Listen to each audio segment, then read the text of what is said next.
والدین کے رویوں میں اولاد کے لیے جو نرمی ہوتی ہے، اس نرمی کی وجہ سے عمومی طور پہ جو لاڈ ہوتا ہے، پیار ہوتا ہے، وہ پھر انسان کی طبیعت کا حصہ بن جاتا ہے، اور اولاد جب بڑی بھی ہو جاتی ہے تو وہ والدین کو اسی طرح سے ٹریٹ کرتی ہے، جبکہ اس کو یہ سمجھنا چاہیے کہ اللہ رسول کے بعد اگر سب سے فائق حق کسی کے ہیں تو وہ والدین کے ہیں، اور ان کی ناراضگی اللہ کی ناراضگی ہے، اور ان کی رضا اللہ کی رضا ہے۔ ان کو خوش کر دینا اللہ کو راضی کر دینے کے مترادف ہے، اور ان کو ناراض کرنا اللہ کو ناراض کرنے کے مترادف ہے۔ اور یہ بات ذہن میں رکھیے گا کہ اگر والدین راضی نہیں ہیں تو رب بھی راضی نہیں ہے۔ اللہ کی رضا نصیب ہی نہیں ہو سکتی، آپ کے عمل، آپ کی محنتیں، آپ کے سجدے اور آپ کی عبادتیں، ریاستیں، چلہ کشیاں، یہ کچھ کام نہیں آتی اگر والدین راضی نہ ہوں۔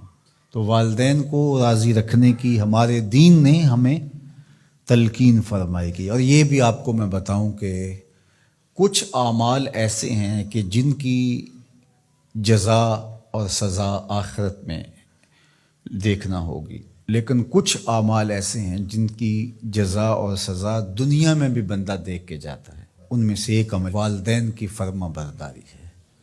جو والدین کا فرما بردار ہو، آپ اس کی پگڑی کا کلس کبھی نیچا ہوتے نہیں دیکھیں گے۔ اور وہ گناہ جس کی سزا آخرت میں تو ہے ہی ہے، دنیا میں بھی ضرور ملتی ہے، وہ والدین کی نافرمانی ہے۔ اس شخص پہ نشان لگا لیں جو ماں باپ کا بے ادب اور گستاخ ہو، آپ اس کو دنیا پہ بھی رسوا ہوتا پائیں گے، دنیا پر بھی وہ سرخرو نہیں ہو سکے گا۔ دنیا کے اوپر جتنے لوگ بھی سرخرو ہوئے ہیں، کامیاب ہوئے ہیں، چاہے وہ مسلمان ہیں چاہے وہ کافر ہیں، آپ اگر ان کی تاریخ پڑھیں تو آپ کو نظر آئے گا کہ ان کے پیچھے ان کے والدین کی دعائیں ہیں۔ اگر والدین کی دعائیں نصیب ہیں تو انسان سرخرو ہوتا ہے، اور اگر والدین کی دعائیں حاصل نہیں ہو پاتی تو محنتیں بھی انسان کی اکادت چلی جاتی ہیں۔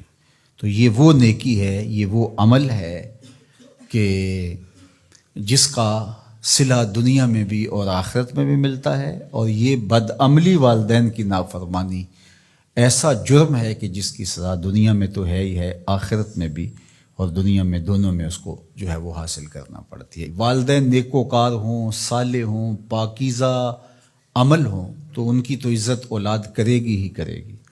والدین برے ہی کیوں نہ ہوں، یا والدین بہت گناہ گار ہیں، شرابی ہیں اور بدکار ہیں اور اعمال بد ہیں، تو ان کی توہین نہیں کی جائے گی، اور اس بد اعمالی کی وجہ سے ان کے لیے دعائے خیر کی جائے گی۔ حتیٰ کہ والدین کافر بھی ہوں تو ان کا کفر اپنی جگہ پہ، لیکن اولاد ان کافر والدین کی بھی توہین نہیں کرے گی، ان کے ساتھ وہ حسن سلوک کرے گی والدین ہونے کے ناطے سے۔ اور نیکوکار ہوں، صالح ہوں تو پھر ان کے تو حقوق اور زیادہ عائد ہو جاتے ہیں۔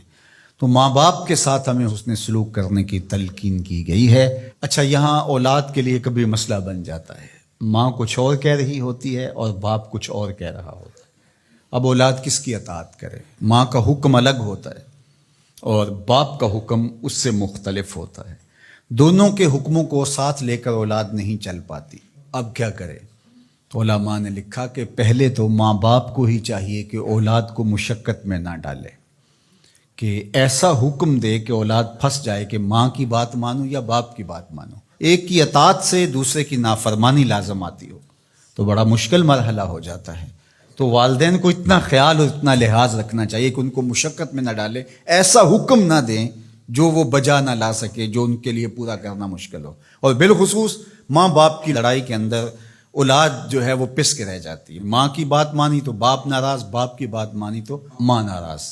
تو اس میں ایک تو والدین کو ہی چاہیے، لیکن کبھی اولاد پھنس جائے تو مسئلہ شرعی سن لیجیے، وہ یہ ہے کہ گھر کا حاکم جو ہے وہ مرد ہے، تو اگر ماں اور باپ دونوں کے احکام آپس میں ٹکرا رہے ہوں تو حکم مقدم ہوگا باپ کا، تو اولاد کے ذمے باپ کے حکم کو ماننا ضروری ہے، لیکن خدمت میں مقدم ہوگی ماں۔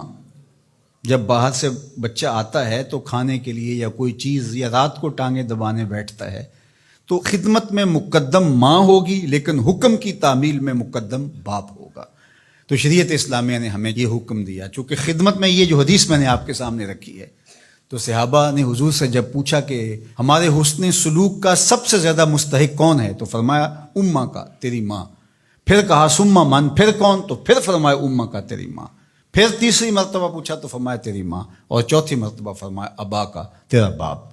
تو اس اعتبار سے خدمت میں ماں مقدم ہے، لیکن تعمیل حکم میں باپ مقدم ہے۔ تو باپ اور ماں یہ اللہ کی رحمتوں کے دو روپ ہیں۔ اللہ نے باپ کے سینے کے اندر بھی ایک اولاد کے لیے محبت کا جہاں آباد کیا ہے، اور ماں کی ممتا اور ماں کا پیار اور ماں کی الفت، یہ تو ایک کائنات ہی الگ ہے۔